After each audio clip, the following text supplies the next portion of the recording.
छात्रों, आज हम पाठ 8 कक्षा 10 का जिसका नाम है प्राकृतिक संसाधन, इसके भाग 1 के बारे में अध्ययन करेंगे।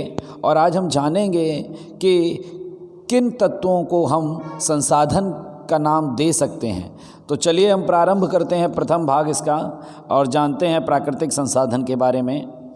देखिए, दिया गया है कि आप प्रकृति में बहुत सारे तत्व पाए जाते हैं, पर आप किन तत्वों को संसाधन का नाम देंगे, कब कहेंगे कि यह तत्व जो है वो आपका, या ये खनिज जो है वो आपका क्या है, एक संसाधन है। तो उसके लिए देखो यहाँ दिया गया है कि संसाधन द्वारा मनुष्य की आवश्यकताओं को कुछ हद तक या पूर्ण रूप से संतुष्ट किया जा सकता है। सही बात है, यानी थोड़ी बहुत भी हो सकती हैं और पूरी तरीके से भी हम अपनी आवश्यकताओं को संतुष्ट कर सकते हैं। प्रकृति में हजारों तत्व रहे हैं, बहुत सारे तत्व पाए जाते हैं आपके प्रकृति में, पर हम सभी को संसाधन नहीं कहते हैं। हम केवल और केवल उन तत्वों को संसाधन कहते हैं जब मनुष्य अपने विशिष्ट ज्ञान कौशल द्वारा उपयोग में ले और कोई भी वस्तु मनुष्य की आवश्यकता को पूर्ण करने के लिए काम में ली जाए और वह संसाधन बन जाती है। कहने का मतलब क्या है कि जो मनुष्य की आवश्यकताओं की पूर्ति करती है वो वस्तु क्या है, आपकी संसाधन कहलाती है। यानी वो तत्व जो मनुष्य की आवश्यकताओं को आंशिक या पूर्ण रूप से क्या करेंगे, संतुष्ट करेंगे, वो आपके क्या कहलाते हैं, संसाधन कहलाते हैं। जिसमें मनुष्य अपने ज्ञान और कौशल से क्या करता है, इन तत्वों को संसाधन का रूप देने का कार्य करता है।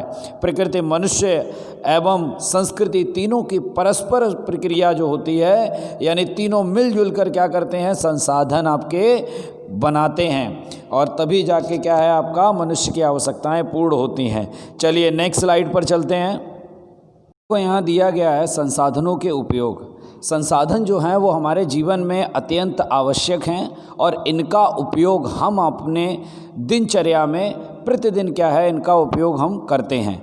तो ये हमारे लिए किस प्रकार उपयोगी हैं, संसाधनों का उपयोग किन किन रूप में किया जाता है, क्योंकि हम अपनी जो भी हमारी क्रियाकलाप रहते हैं उनमें प्रत्यक्ष और परोक्ष रूप से हम प्राकृतिक संसाधनों पर ही आश्रित होते हैं, अवलंबित होते हैं। तो इस संदर्भ में चलिए हम देखते हैं आगे कि किस किस तरीके से हम संसाधनों का उपयोग करते हैं। तो देखो यहाँ पर पहला पॉइंट दिया गया है, संसाधन भोजन के रूप में। यानी मनुष्य की भोजन की जो आवश्यकता होती है वो विविध संसाधनों में से ही पूरी होती है। प्राकृतिक रूप से होने वाले फल हो गए, कृषि हो गई, इनके द्वारा मिलने वाले विविध खाद्य फसलें हो गई, ठीक है, पालतू प्राणी जो होते हैं उनसे मिलने वाला दूध हो गया, उनकी बनावटें हो गई, तथा मांस हो गया, जलाशयों से मिलने वाली मछलियां हो गई, ये सब हैं तो किसमें, प्रकृति में ही हैं, ठीक है। अन्य जलचर हो गए, मधुमक्खी द्वारा तैयार किया गया मधु यानी शहद हो गया, ये सभी चीज़ें खाद्य सामग्री के रूप में हम अपने जीवन में उपयोग में लेते ही हैं, ठीक है। और ये सभी क्या हैं, ये प्राकृतिक संसाधन का एक रूप हैं। और ये संसाधन क्योंकि ये इसलिए कहलाते हैं संसाधन, क्योंकि ये कहीं ना कहीं हमारे जीवन में हमारी कुछ आवश्यकताओं को अवश्य रूप से क्या करते हैं, पूर्ण करते हैं। तो संसाधन भोजन के रूप में उदाहरण आपने देख लिए। चलिए नेक्स्ट स्लाइड पर चलते हैं। पॉइंट यहाँ देखो दिया गया है, संसाधन कच्चे माल के स्रोत। यानी बहुत सारे जो संसाधन होते हैं उनका उपयोग विभिन्न उद्योग जो होते हैं वो कच्चे माल के स्वरूप में इनका उपयोग करते हैं और इनसे उपयोगी वस्तुओं का निर्माण करते हैं ये उद्योग। जैसे यहाँ देखो दिया गया है, जंगलों से प्राप्त होने वाली विभिन्न चीज़ें, जिसमें लकड़ी हो गया, ठीक है, इसका उपयोग किया जाता है कुर्सी बनाने के लिए, मेज बनाने के लिए।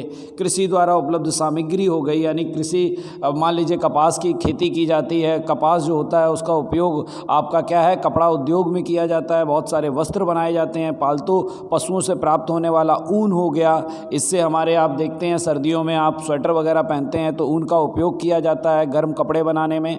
चमड़ा और मांस हो गया, ठीक है, इनसे आपके बहुत सारे जो बैग या बेल्ट बनाई जाती हैं वो उद्योग इनका उपयोग करते हैं कच्चे माल के स्वरूप में। खनिज अयस्क हो गए, यानी जितनी भी चीज़ें आप देखते हैं आज लोहे का उपयोग किया जाता है बड़े बड़े ब्रिज बनाने के लिए, तो वो लोहा क्या है, उससे पहले उसको क्या है, आपका कच्चे माल के रूप में ये प्रकृति में मिलता है और उसको शुद्ध किया जाता है आपका कहाँ, बहुत सारी फैक्ट्रियों में लाकर जो उद्योग इनको शुद्ध करके आपका क्या है, जो उपयोगी लोहा होता है उसको बनाते हैं। तो इस तरीके से क्या है, बहुत सारे संसाधनों का कच्चे माल के स्वरूप में क्या है उपयोग किया जाता है आपका। देखो अब दिया गया है संसाधन शक्ति संसाधन के रूप में, यानी प्रकृति में पाए जाने वाले बहुत सारे संसाधन क्या हैं, ऐसे संसाधन हैं जिनका उपयोग हम शक्ति के रूप में करते हैं या ऊर्जा प्राप्त करने के रूप में इनका हम उपयोग करते हैं।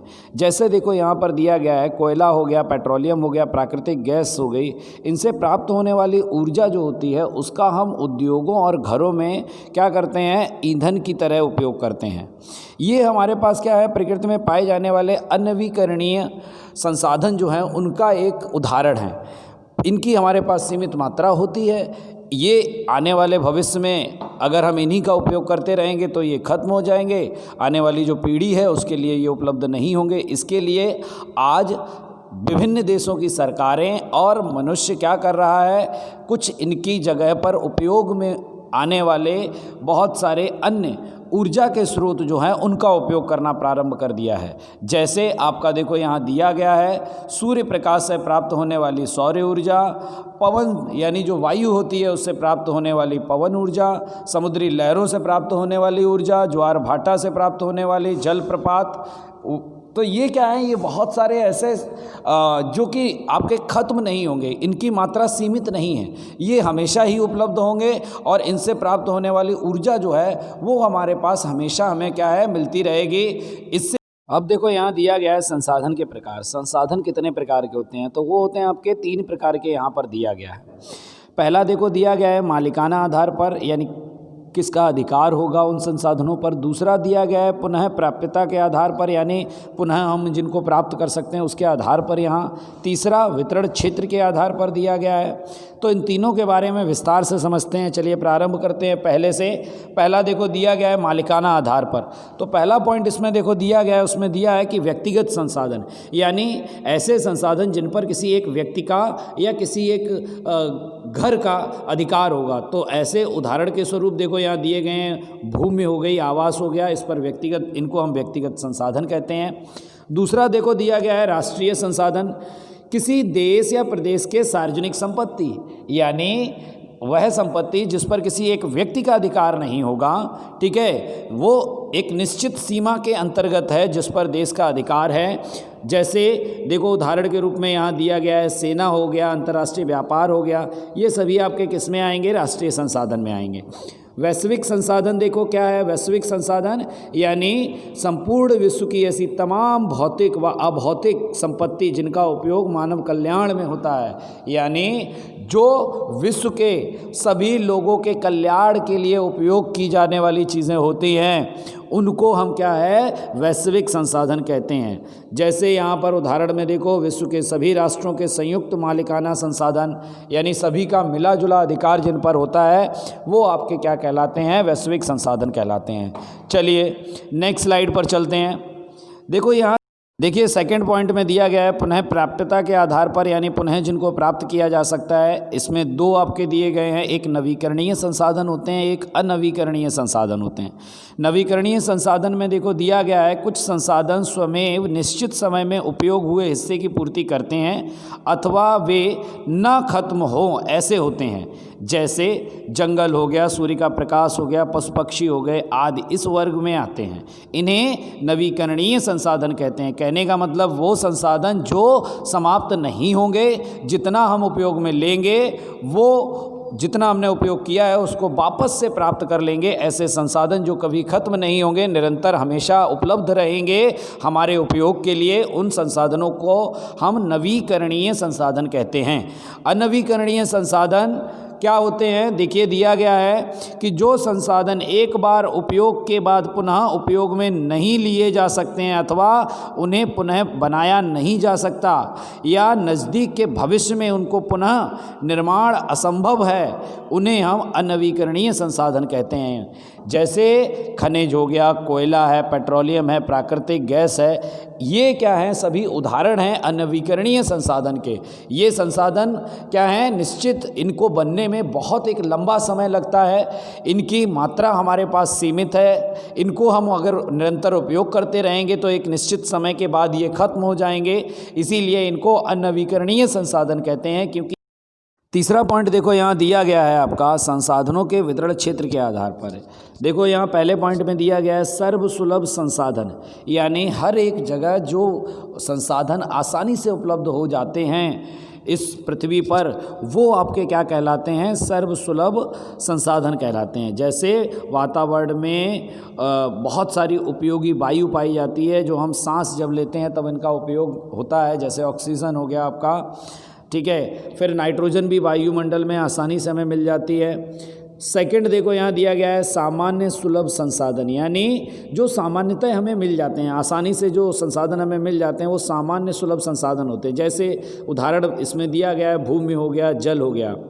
फिर देखो तीसरा पॉइंट देखो इसमें दिया गया है विरल संसाधन। विरल संसाधन का मतलब जिनके प्राप्ति स्थान मर्यादित हैं, ऐसे खनिज, यानी वो संसाधन जो एक निश्चित स्थान पर ही पाए जाते हैं उन्हें हम क्या कहते हैं, विरल संसाधन कहते हैं।